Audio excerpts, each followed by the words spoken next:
topic for pediatricians or primary care providers to take care of children. So I'm going to let Dr. Cooper make the introduction.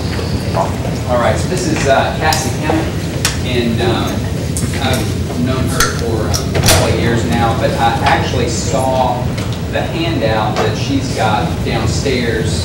She had given a similar lecture, and it was down in the Dean's Conference Center, and she had given this lecture to another group here, and I was, the title caught my attention, and then I was flipping through, and I was thinking that our physicians, our residents, and students need to be aware of their services and what's going on in the community. I think so many of us, you hear things on the news, but our clinic is potentially a front line as far as taking care of these young ladies. So, I'll let Cassie. Good morning. Good morning. Okay, so I have to be honest, my only knowledge of medical anything is Grey's Anatomy. So when someone, like this morning, my husband's like, where are you going? I was like, to the peds floor. And he's like, no, you're not. You're not on Grey's Anatomy. So I was like really proud. And every time I get to come and do like a training, I feel like I've like earned some sort of badge. I don't know. I love being around this. And I've done 3 trainings so far in this hospital. Like he said, you guys kind of are the front lines, or one kind of big front line in our city when it comes to the topics we're going to talk about today, when it comes to sex trafficking, women in prostitution, things like that. And so just a cool story to kind of like tell you why it's important for us to do these kind of talks is I had done a training, I guess, about 6 months ago. I can't remember what department it was with. I believe it was with case management of the nurses. And so we had done this like hour-and-a-half long training. And sometimes, you sit in things like this and you're like, I don't really think this is important, or maybe it's important, but like, I'll just tuck this away somewhere. This is not going to happen to me. Well, like 2 weeks after we did that training, a woman came through the hospital who we had been looking for. It was an adult in this case, who we had been looking for, who was in the hands of a very, very, very violent pimp. And she had lived in one of our safe homes, and he had found her, and it was like this real crazy dramatic thing. Well, she came through the ER here, and one of the coolest things was after all that training and all that time, it worked, because what ended up happening was someone spotted the red flags. A nurse who is like a hero in this building spotted the red flags and did exactly what I'm going to teach you to do, did the 3 steps. We got a phone call, and what was so cool was as they were describing, it was so funny, like they were standing in the corner of the lobby of the ER, like, okay, listen, like I'm sure they thought, what am I doing? But describing this girl, and I was like, oh my gosh, that's our girl. That's the girl that we had told her, she had checked in under the name we had been looking for. And so we came up here, and it was one of the coolest experiences ever. Because of the training that had happened, everyone felt confident, at least a little bit more confident, of what to do and how to handle it and to stay calm. And what we were able to do was we came in through a back door. It's like something off of TV, off the movies. We came in through a back door, and we were hidden, basically, me and 2 of my staff in the x-ray room. And the pimp, and I'll explain this, but they never leave their side, okay? So it's not like they're like, okay, honey, I'll pick you up later. Okay, they're gonna stay with them the entire time. And so the nurse went up to her room and said, I need to take her to x-ray, and you can't come. And so took her to x-ray, and we were like, the door opened, and we were like, hey, got her. And they closed off 2 entire floors for us to literally, in a wheelchair, because she was beat from head to toe, run her out the back where the trash pickup is. And we had a car waiting in the back, and then LSU police escorted us to the interstate. So it was like the coolest thing ever. First of all, I'm telling you, I think I'm way cooler than I actually am. But the fact that it worked, that all of the work and the hours and the lectures and all of that stuff, that it worked, and her life was literally saved because 2 people that worked there and the case management had no issue doing what they needed to do. They felt confident.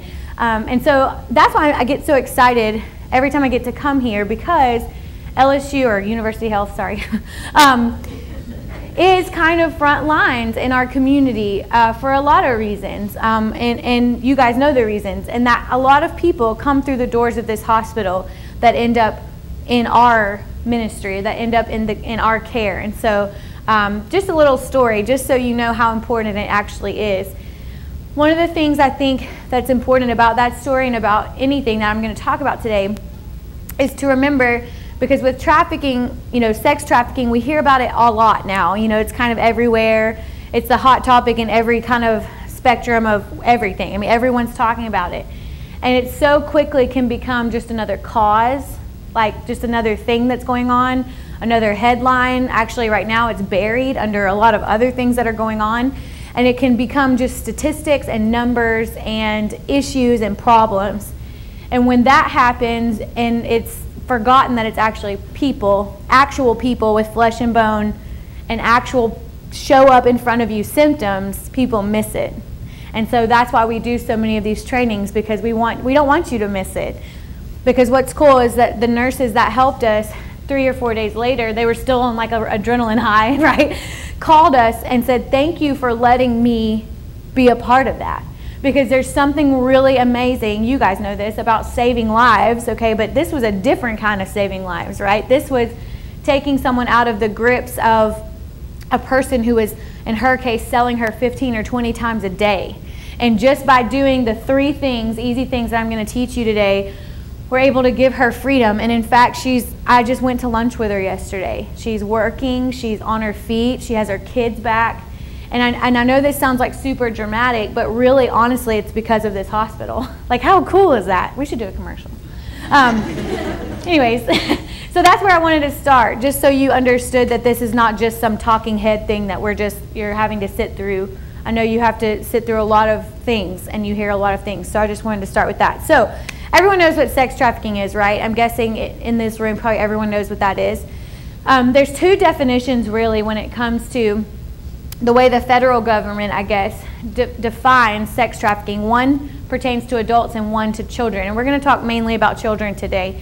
But the difference in the definition is, for an adult, it's a really tricky definition, okay? If you're an adult woman or a male, because that's on the rise, actually, in prostitution, and you go to someone and say, I'm being trafficked, what is likely going to happen? If you're already a prostitute.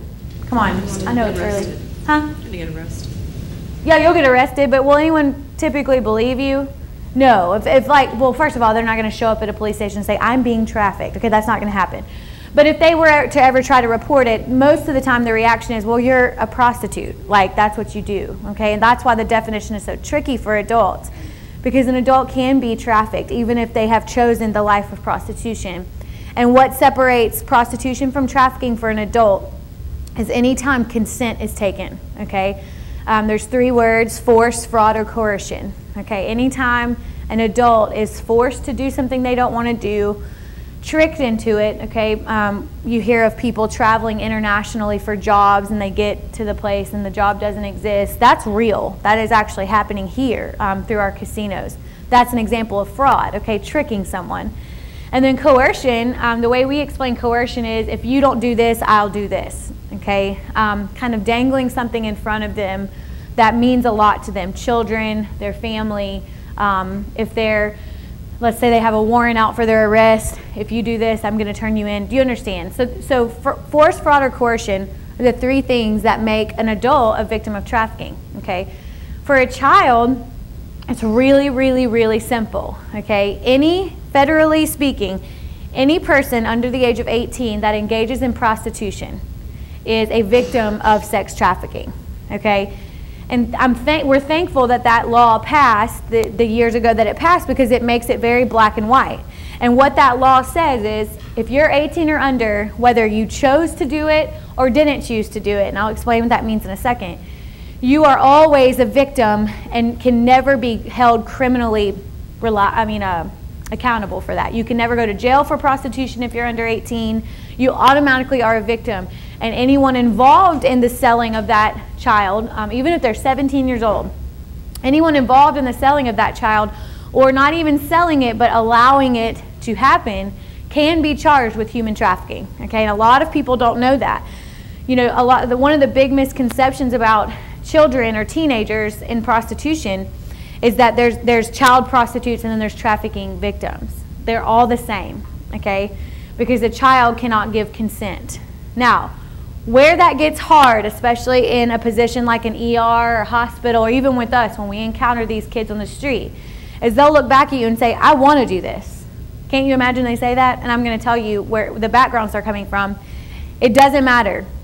It doesn't matter if they tell FBI or law enforcement, hey, I wanted to do this. This is something I chose. It does not matter, okay? That law still goes into effect for them. All right, does that make sense?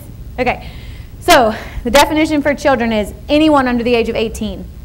And why that's so important is because it gives you that one level of what you know to look for. Now, not every child under the age of 18 who comes into this hospital, that's not what I'm saying, but it gives you a grid to look through to say it could be anyone I see. I mean, it could be any child that we're going to talk about the symptoms and red flags. If all of that matches up, they could be a victim of trafficking. And I think that's a huge hurdle in our minds. Because I think one of the biggest things we struggle with is, no, that could never be true, right? That could never be what was happening. And so we try to start with the most broad way of kind of painting this picture that it could be any child under the age of 18. Now, I have a different view about trafficking. You know, you see a lot of commercials and a lot of things that say it could be your child, any child can be trafficked, okay? And that's kind of that fear mongering I think that goes on. There are actual circumstances and things that make it more likely to be true, okay? I think that painting that picture that it could be, I have a 3-year-old, okay? So painting a picture that my child could be trafficked any day is just not accurate, okay? And that's what's happening when you read and when you look at stuff about trafficking, and that's just because it's a glorification. It's trying to get people's attention.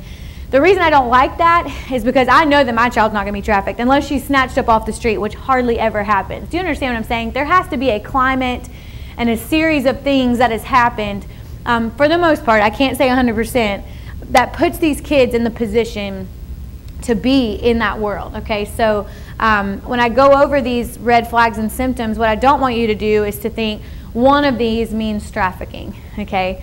It was funny, we trained in another setting, and there was this one individual who must have just really studied this racket, because I got a phone call every other day, like, well, today she showed up, she said she was hungry, and I was like, okay, well, my kid probably says that every day that she goes to school. So it's not like if one exists, call in the Calvary. That's not what it is. And I'll explain how you can kind of figure that out as you assess the kids. So in Shreveport, Bossier, and the surrounding areas, we actually have a quite large problem when it comes to trafficking under the age of 18.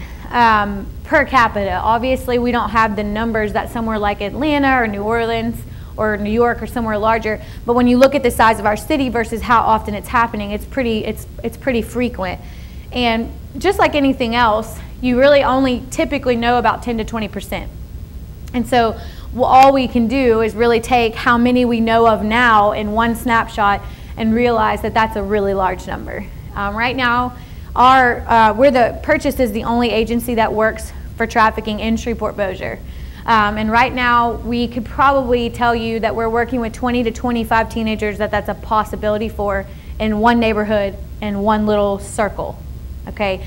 And I'll explain how that works. Typically, that's how it is. It's typically neighborhood driven, and a lot of them kind of around the same address or the same group of people.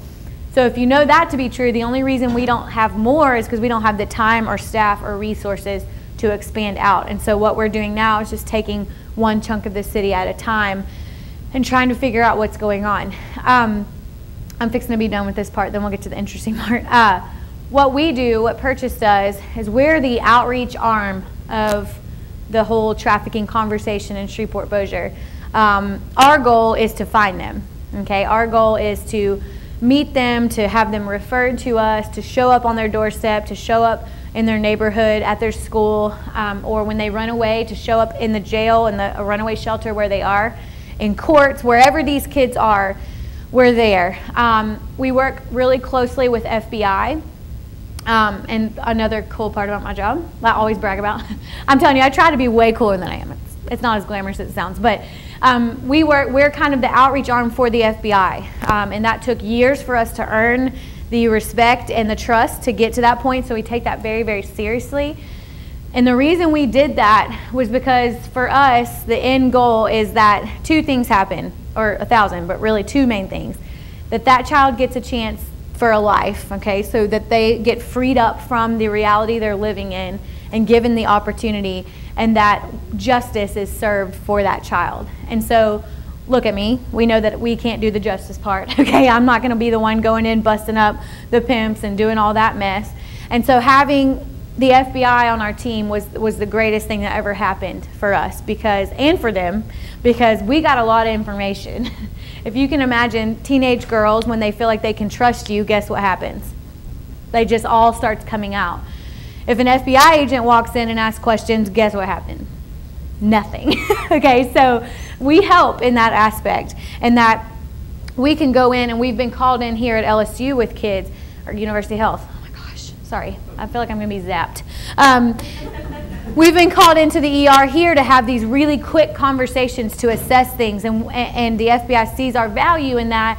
They don't even go in and talk to the kids first, because they know if we go in and talk to the kids, there's no way they're going to say anything. And so we've been given first dibs on the conversation, which is really cool. And so we go in and within 5 or 10 minutes can say, hey, here, and sometimes we're wired, sometimes we're not, just depends on the case. And we can come out, this happened here one time where I came out, had my phone, I was like, here he is on Facebook, here's his address, here's all his friends, and the FBI agent was like, who are you? I was like, I don't know. I don't know. She just opened her mouth and said it. Like, I walked in, she was like, you want to see his picture? And I was like, yep, I do want to see his picture. So that's how we work in the community. We are in the trenches with these kids and are in their life, hopefully before they get trafficked. That's our hope, is that we can work. We have a big thing for at-risk girls, at-risk boys. So our hope is that we can intervene before, and we can help them with their situation before it becomes that. But definitely for those who are already actively being prostituted, we're in their life until we can figure out how to get them out. And so I think I have the coolest job ever. It's really crazy and it's different every day. But what I want you to hear before we go into this is that there's an actual, in our community, there's an actual structure and protocol and an actual thing that we're doing for trafficking. That it's not just willy-nilly like you just call a random police, and it's not. It's a very structured thing that works really well. And it's something we've practiced a lot. It's something we've learned from the hard way, that we've learned the holes in the system. And we believe that not for every single girl, because every case is different, but what we have set up, it actually works. And so that's what I wanted to say before we started, because I think sometimes when it comes to trafficking and some of the things we're going to talk about, it just seems like too big of a problem and there's no way we could do anything about it, right? And so for us, what we do when we train is there is something that you can do, especially, and even with us, what we do is we focus our sharp focus down to one person at a time. Like one girl, one boy, one family, one environment, one thing at a time. And when you do that, things change. When you back up the perspective and you're like, there could be hundreds of kids, you are paralyzed, right? But when you zoom in and you know that one girl by name and you get to know her, you can change the entire city when it comes to trafficking. Okay, so that's my little soapbox. All right, so in a setting like you guys work, I don't know your exact roles in the hospital. I don't know exactly what all of you do or what you're training to do. But this hospital, being that it's long-standing been a community hospital where people can come in and receive care. Is it still that? I don't know. Oh, okay, cool. You're going to see more of this population than anyone else in the city. The baseline for kind of the common denominator for most, in our region, for most children that find themselves in trafficking is poverty. Okay, that's the kind of common denominator that exists in most of their lives. Okay, right now we have, if we're working with 15, 14 of them exist in poverty. Right now we have that one random parents live on Ellerby Road, private school kind of situation. That's not normal. Okay, that is very, very abnormal. In fact, we don't know what to do with it. Like we're like, oh, okay, yay, like you have highlights and an iPhone, and like we don't know what to do with that. So mostly the common denominator is poverty, okay?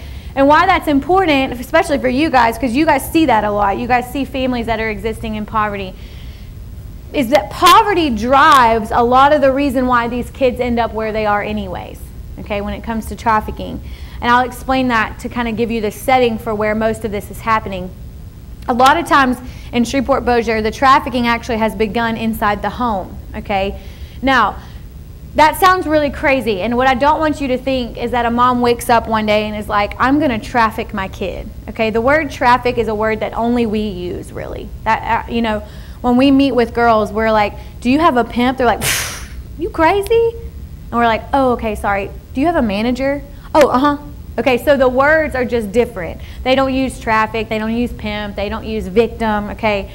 So for the most part, in poverty especially, and a lot of the girls that we work with, it began inside of their home out of a really desperate, deep need to provide, okay? Now, no matter how many ways you cut that, it's really hard to hear that, okay? There's no way for me to say, oh, but it's not that bad. It is that bad, okay? What that looks like is a family member in the home, someone older in the home, or a friend of the family kind of lays this thing out on the table as a proposition of this is how you can make money for this house, okay? To pay the bills, to pay the mortgage, the rent, a lot of times to fund a drug habit that's going on inside of the home. But what's really important is we've got to back up the train a little bit more before that conversation to know that the statistic that just came out for the U.S. is that for adults in the sex industry, 97% of them were sexually abused before the age of 12. Okay, so that kind of gives you a perspective that when that conversation happens, sex with adults and sex in general is not a bizarre topic. It's not like they sit them down and this is the first time they've heard about sex and it's also the first time they're going to be asked to sell their body. Okay, that's not typical. Usually they are very sexual already, having sex with the adults that are in and out of the home. They were sexually abused by a family member, whoever. And so that whole concept in their mind of sex has been twisted and warped, and so it's not really that far of a jump, okay, for them. A lot of them will say to us, well, I was already doing it for free, so why not make some money, right? That's the number one response we get from the girls we work with. And that's smart, right? Like, there's very smart kids. Like, I'm already doing this for free. They're offering to give me money or drugs or whatever for this, so that's a no-brainer because I'm already doing it, okay? That's the typical scenario that prostitution begins in the lives of kids in Shreveport and Bossier. It's out of a poverty mindset, mom, dad, whoever, usually jobless, no structure in the home, and when it starts in the home, that's usually the case.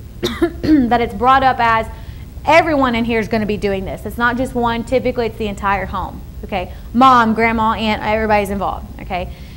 The other ways that you can, most of the time, identify trafficked in girls in Shreveport, Bossier is the runaway population. We have a very large runaway population. Kids who we have some kids that have never been in one place longer than a week, okay? They're just running and running and running and running over and over and over and over again.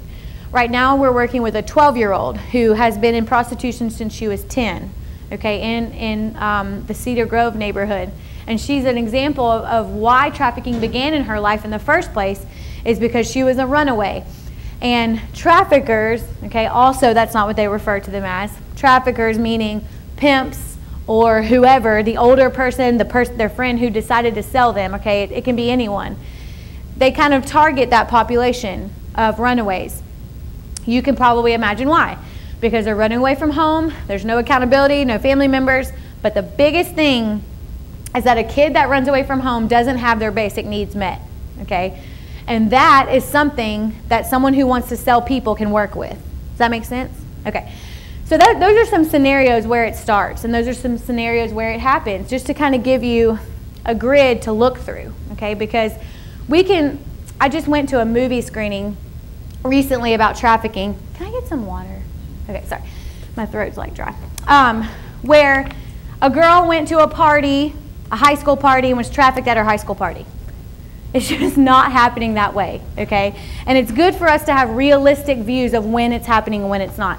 Because after that movie screening out in the lobby, you could hear all of these white soccer moms like, oh my God, I can't let my child go to any parties this year. And I'm like, okay, we're missing it altogether. Okay, because your child is not going to go to some like Sadie Hawkins dance and get trafficked. It's just not going to happen. Okay, so that's just super important. Okay, so we're going to move through some medical signs and symptoms. All right, super important, especially in your environment, because there are some really clear signs that trafficking is happening. Okay, and one of the biggest things I would encourage you with as you learn this, because I'm not going to go through this whole packet this morning. There's no way we could cover it all in an hour.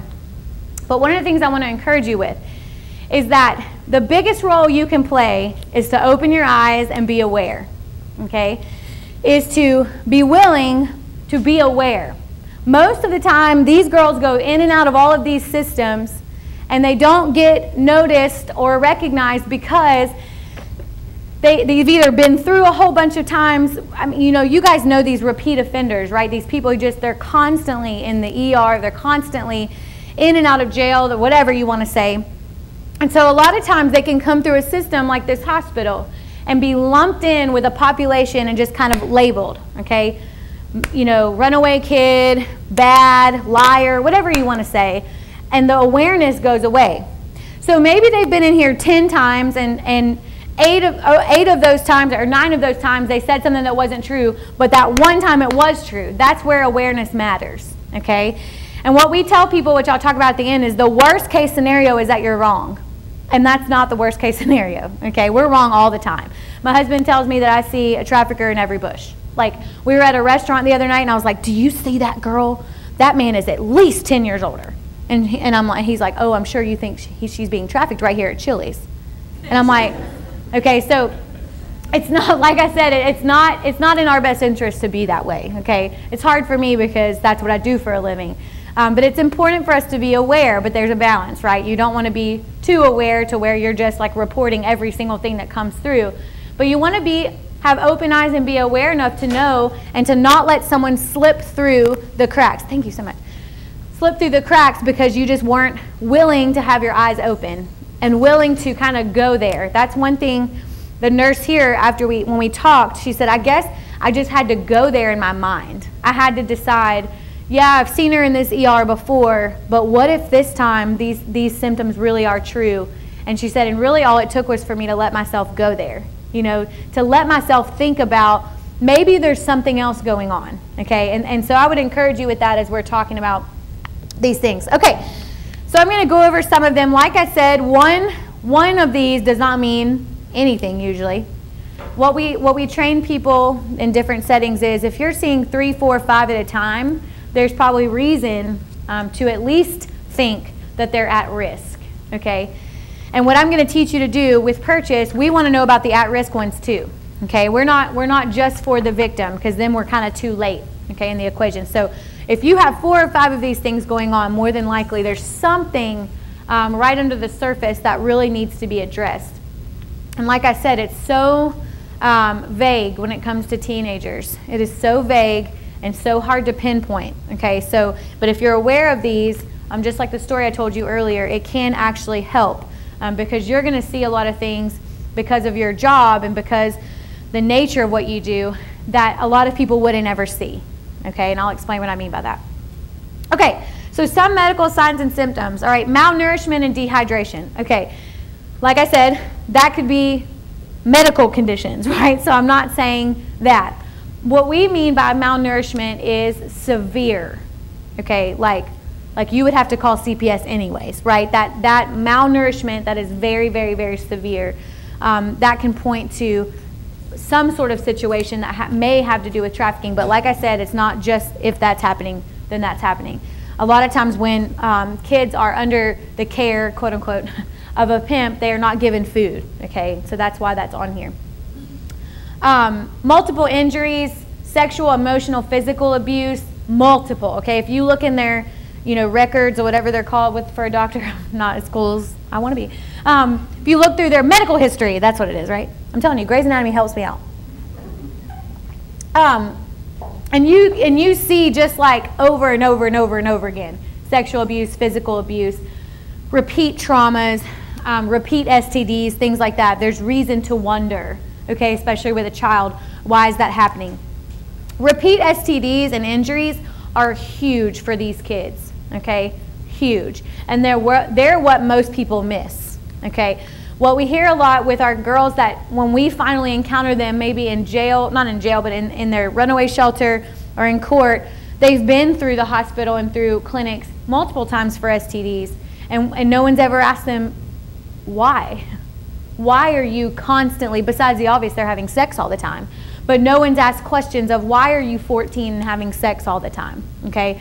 That's that example of lumping them into some sort of category, okay? This is just a bad kid. She's just, like friends or family members, she's just a whore, right? That's just what she does. She sleeps around, okay? Multiple times of STDs in a child is more than enough reason to think something really seriously is going on, okay? And it may just be that they're super promiscuous, okay? And that's their favorite pastime, okay? But at 14 years old, that puts them at risk of being trafficked, because a 14-year-old who's having sex all the time is probably already in environments where that's going to be possible for her, okay? So, overdose or evidence of drug or alcohol misuse in a kid, obviously that's a red flag, okay? And these are reasons you would call someone anyways, okay? But when you have a bunch of these in one, I hate the word genital, so I'm just going to get it out there. Genital, I hate it.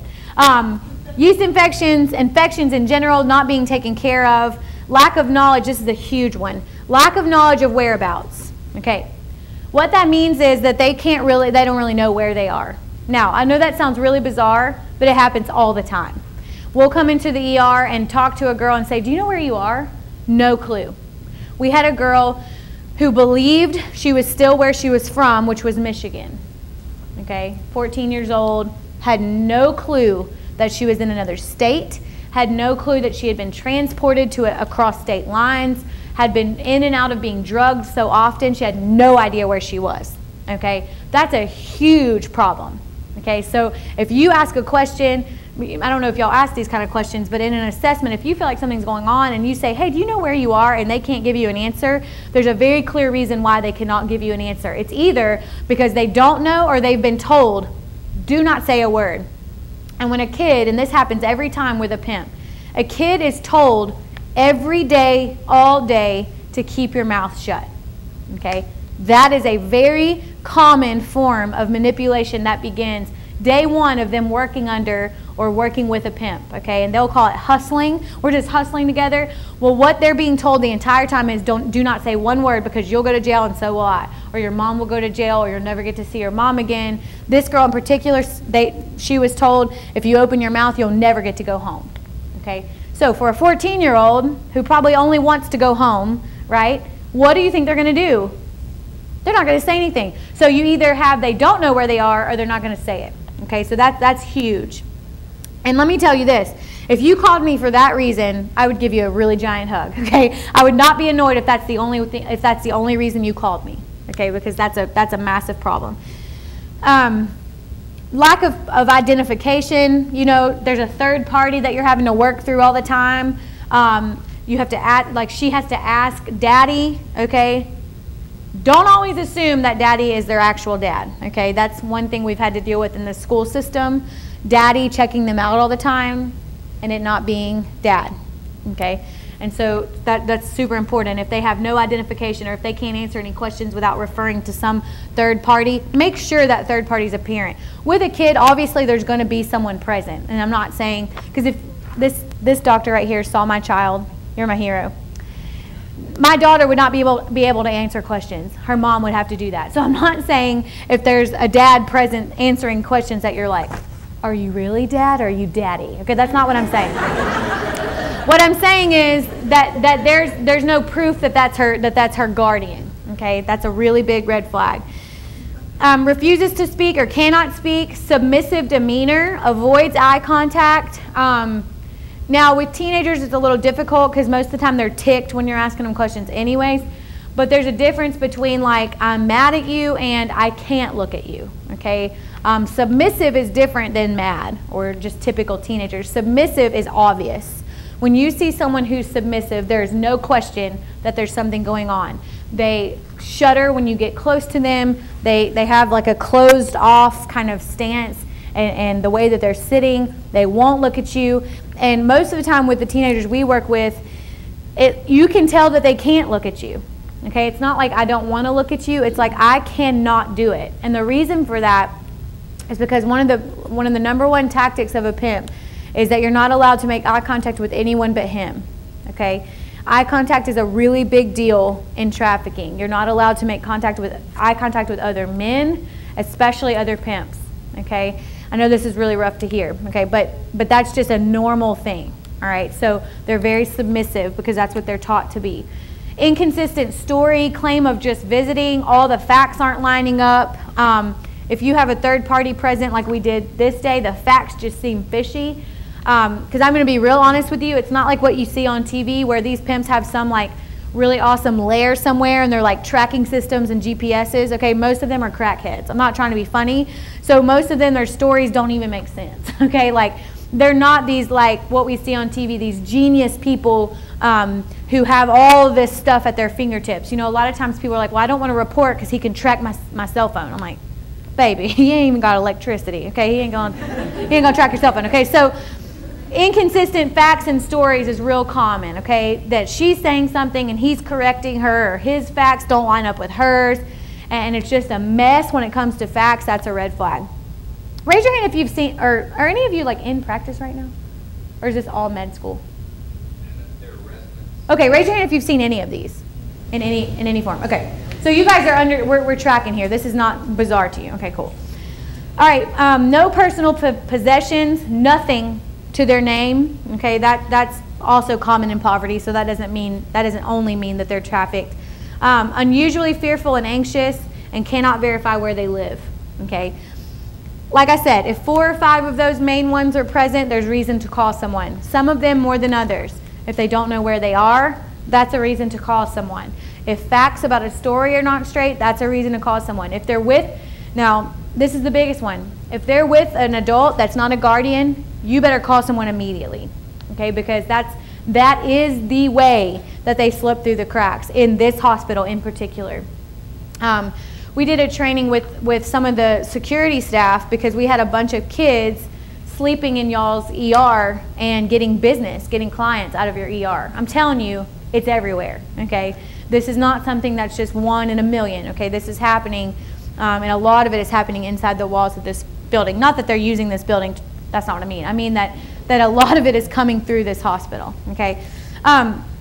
There's some other stuff I listed in here that has to do with the medical community, with whatever role you're playing, some other indicators. And I'm not going to go through all of these because it would take a long time, but I would encourage you to read them and to just kind of educate yourself on that and know what you're looking for and what to look for and what not to. I'm going to go over a few on the page that says specific indicators, because there's a few on here that we've kind of already covered, but some that are very, very, very important. Lying about age, okay? If that happens, that's very normal, okay? First time we'll meet a child and we'll walk up to them, they're like, no, I'm 19, okay, I'm 19. Because that's what they're telling adults that are buying them, because most adults are not going to willingly buy a child, right? Because you can go to prison for the rest of your life for that. And so a lot of these kids are sold online, okay, through a website. And on that website, of course, they're not putting their age, right? So lying about age is a really big deal. And that's easy to spot in some of them, not so easy in others. Okay, some of them look 30. The 12-year-old we're working with right now could pass as a 19-year-old, okay? And that's because, you guys know this, but early sexual behavior matures them and causes them to look older than they are, okay? But if they're lying about their age, there's a reason they're lying about their age, okay? Individuals under 18 who are dating older men, okay? And that's for real, dating. Just the other day, we were in a meeting, and a person said, we were talking about a specific child who was in the detention center. We were just getting their backstory. And someone said, oh yeah, her boyfriend's name is, I think it's like Big Papa or something, I don't know, so many weird names. And I was like, oh, tell me about him. He's 37 and blah, and we just went down, and I said, whoa, whoa, whoa, whoa, whoa, whoa. 15-year-old dating a 37-year-old. Get me to her right now, okay? That's not normal. So if they have a boyfriend with them that's an adult, that is very, very, very common, okay? I would say most of the teenagers we're working with have what they refer to as a boyfriend, okay? That's what they call their pimps, a lot of boyfriend, who is way older, sometimes in the 50s, okay? We had one that was 15 and a 55-year-old, okay? Obviously, that's weird, okay? That's obviously something that you would not, hopefully not let pass by you, okay? Dressed in inappropriate clothing. Again, that doesn't mean anything necessarily, but sometimes it does, okay? And I'm talking about inappropriate. I'm not talking about what's popular right now, because I think what's popular right now is super inappropriate, okay? But I'm talking about, like, and this happens, like lingerie items, things that are just not normal. And if they're brought into the ER, there's a high chance that that might be what they have on, okay? When we come in, we always bring a kit with us with clothes in it, okay? Because most of the time they're not clothed, especially if they've been brought into the ER, okay? One example of that is I went to meet with a girl. Yeah? I saw a girl like one time coming from a detention center with law enforcement that kind of was all these things, but like, do you assume they know? Like that law enforcement knows? That could be a good assumption here because of our structure, but not always. They don't always know. They know pretty quickly because we've set up these things that I'm talking about, but they don't always know. So would we contact you anyway? Yeah, I'm gonna tell you exactly what to do in all of those settings. So one time I was called onto a referral, and the girl was all zipped up in like a big sweatshirt and covered up, and we were talking. And the next thing I'm going to tell you to look for are tattoos. Actually, tattoos are what caused the story that I told you about earlier here to happen. The nurse noticed the tattoos, and she had remembered that in our training. Girls who are under the care of a pimp usually have his name or a name or something tattooed on their body, a barcode, something that isn't normal. Okay, now there's some bad tattoos out there, not mine, but there's some bad tattoos out there. So I'm not saying any kind of weird looking tattoo.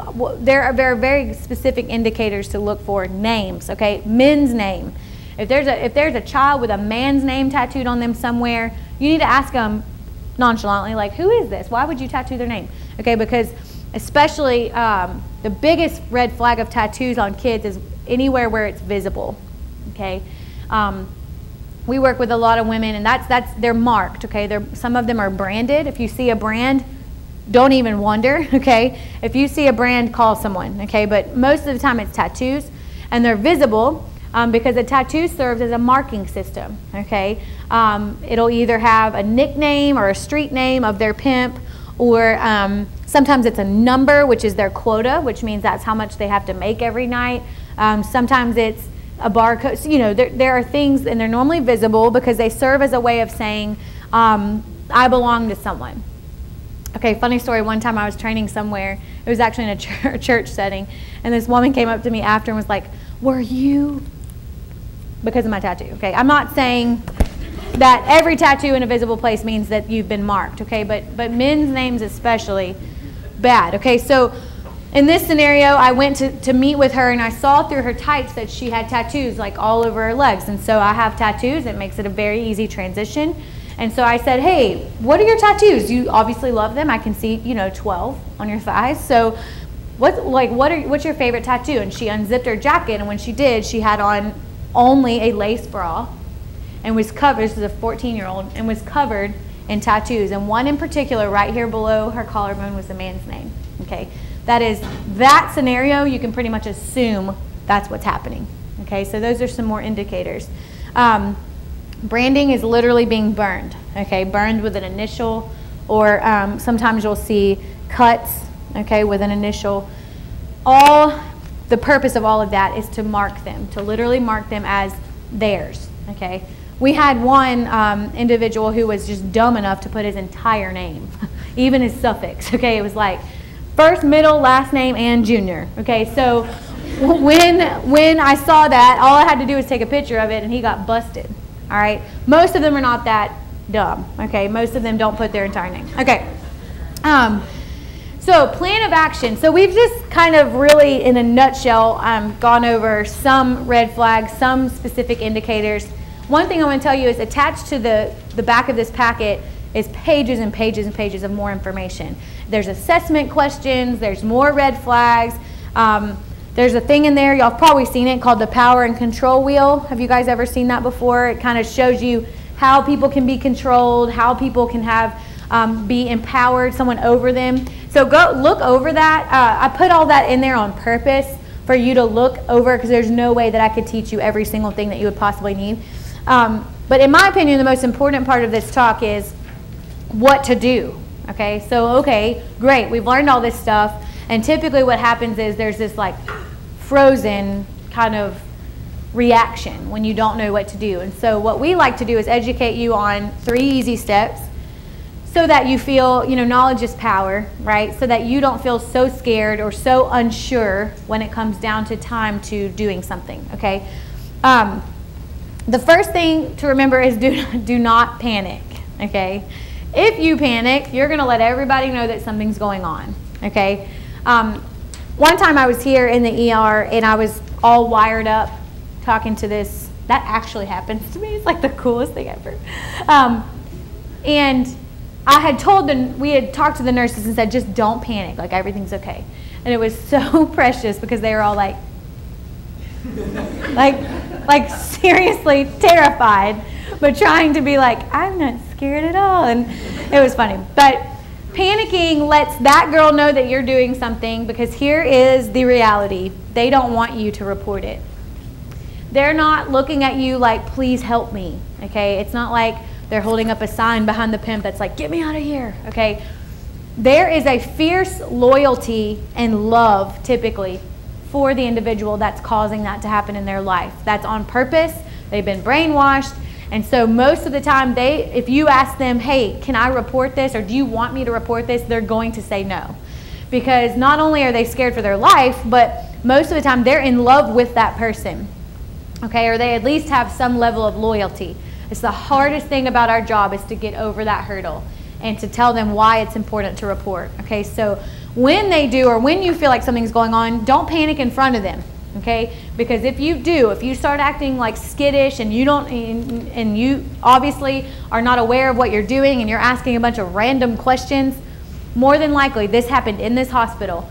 Went back in to talk to her and she had gone out the front door. Okay, I've never seen her again. 15 years old. All right, so you have to stay calm. Okay, which is where we come in. A lot of times when we come in, like this is what we do every day. So we're like, everybody calm down, calm down. Like we're like, just everyone sit down, take a deep breath, and we go in and are able to deal with things. But if you panic in front of them, they're gonna either alert someone, they're gonna text someone, especially if that pimp is anywhere near there or in the room, you've kind of lost the opportunity to do something if you panic. Okay, so some common misconceptions about reporting and then we'll be done. These are so important, so I want you guys to listen.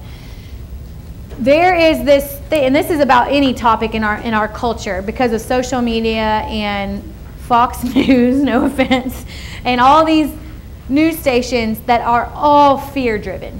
Okay, just let's make, with the Ebola stuff, like let's make everyone think they're dying right now.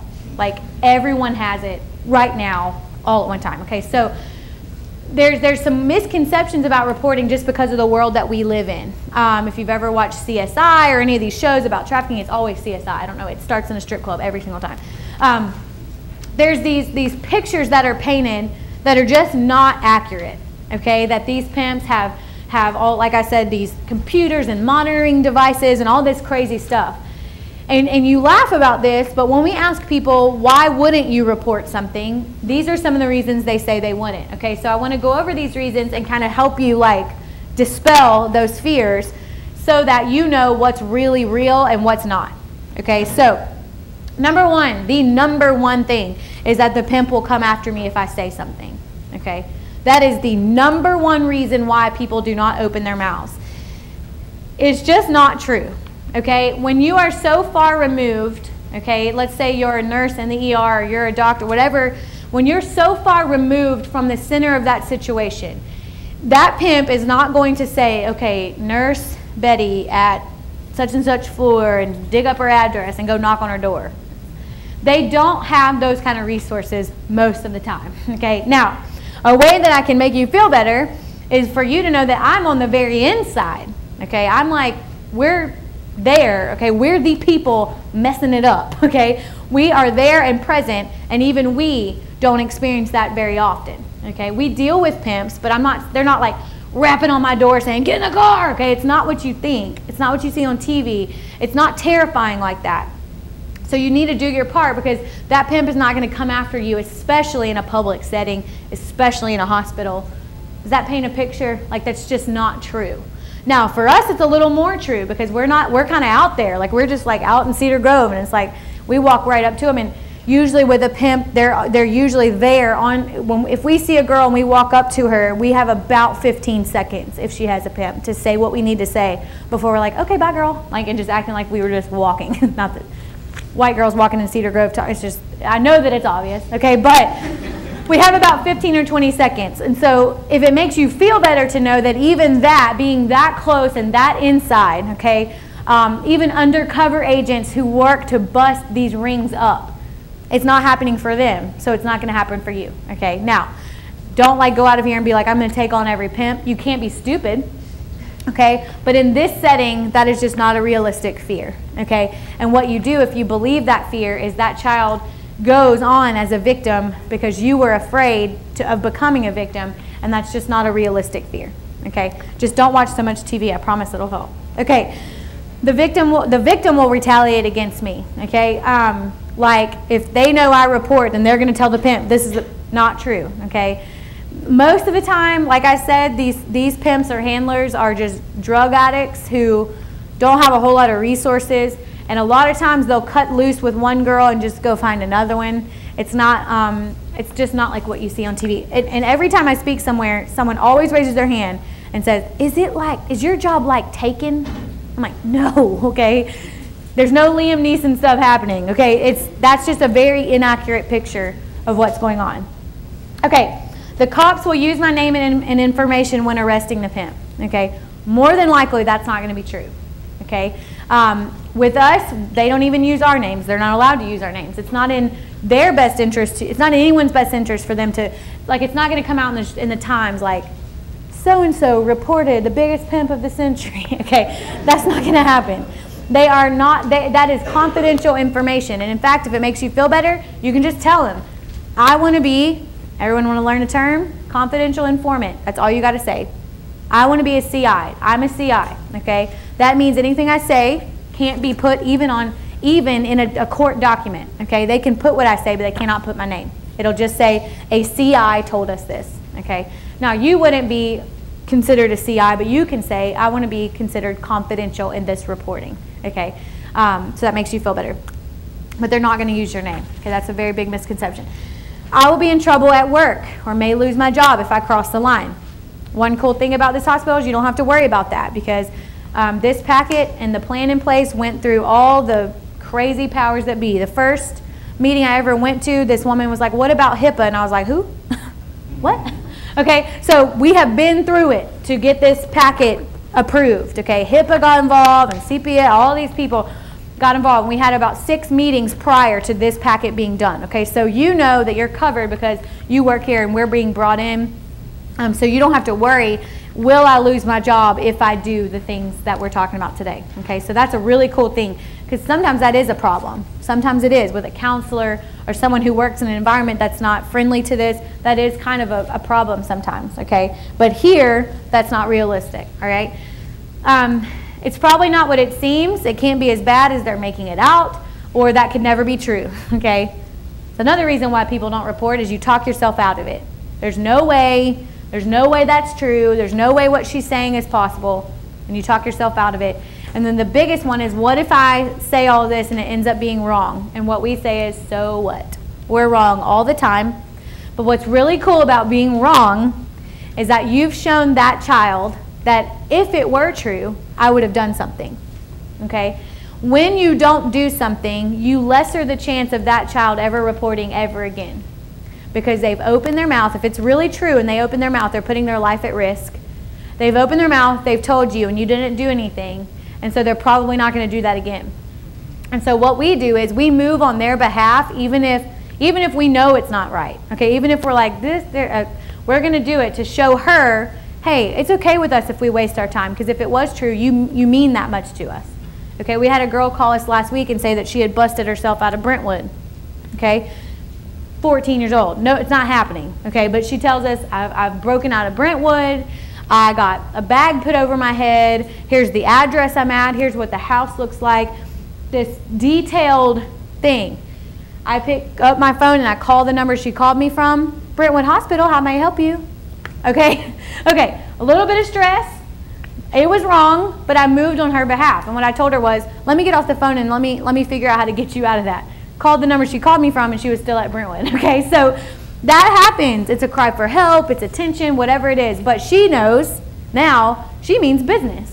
And if I really were in trouble, she would do something. Okay, so if the worst case scenario is you're wrong, it's really not worst case scenario. Okay, so your plan of action here, I don't know if it's the same as everywhere else in the hospital that I train. I'm guessing that it is probably, like what they need to do. Yeah, just stop me if it's wrong. Okay, up here on the table we have a card with our email address and phone number on it, and there are 3 kind of steps that you need to take. Okay, 1 is being aware, knowing the red flags and symptoms. Okay, that's number 1. If you feel like something's going on, okay, there are 2 numbers you can call. Okay, I don't think is this in your, no. The number, the Shreveport Sex Crimes Division, okay, you can write that down. That is going to be the first number that you need to call, all right? Because here's how it works. Actually, I think you guys would call case management, right? Okay, sorry, my bad. You guys would call case management, and that's what's cool about your role, is you have 1 phone call to make, okay? If you guys call case management has been trained left and right to know boom, boom, boom is going to happen. So all you need to write down, that's why I didn't include it, because I didn't know what the steps were. All you need to write down is, if I feel like something's going on, I need to call case management, okay? Isn't that an easy step? That's so easy, isn't it? It's not as scary as you think. When case management is called, they have 3 steps. They call the Sex Crimes Division of Shreveport Police, okay, who calls us, okay? If they call us first, we call them. It's kind of like this, it doesn't matter, the right agency gets called in the right order. And then we show up, and from there it just goes on the flow chart that it's supposed to, okay, depending on the situation. But for you, all you have to do is be aware of red flags and symptoms, and if you believe something's going on, talk to case management about it, okay, and say, here are the things I see. And all you have to do is, even if you can't remember purchased, you can just say, we need to call Cassie, okay, and they know what that means. And they have those 3 steps. They've been educated on what to do when you call them. So what's cool about the plan in this hospital is everyone can rest assured that all they have to do is their particular part. Okay, and if they do their part, the next person does their part, and it goes down the chain, and that person has a chance to be free, okay, or to be rescued and protected. All right, so for you guys, all you have to do is call case management, okay, and you can pick up a card, and one thing you can do is pick up a card and you can email us, and we can drop off our hotline cards to your office if you want, or to where you guys are. And what those are is you can just give those out. That's something you can give out to a kid. Let's say you just have a sneaky suspicion, but you can't get enough information, because a lot of times you don't have enough time to get information. Just give them our card and just say, hey, if you ever need anything, these people can help you. Okay, and that's a really simple step, because then you've given them our phone number, and then they can do that on their own if they ever get in trouble. Okay, does anyone have any questions? I went 5 minutes over, I'm sorry. Anybody have any questions? Whoa, I either did really good or they want to leave. Okay, I'll stay after for a few minutes. If you want our information, it's up here. But I would encourage you to read the rest of this packet, because there's some really valuable information. But if you have any questions, you can come up and ask afterwards. Thank you.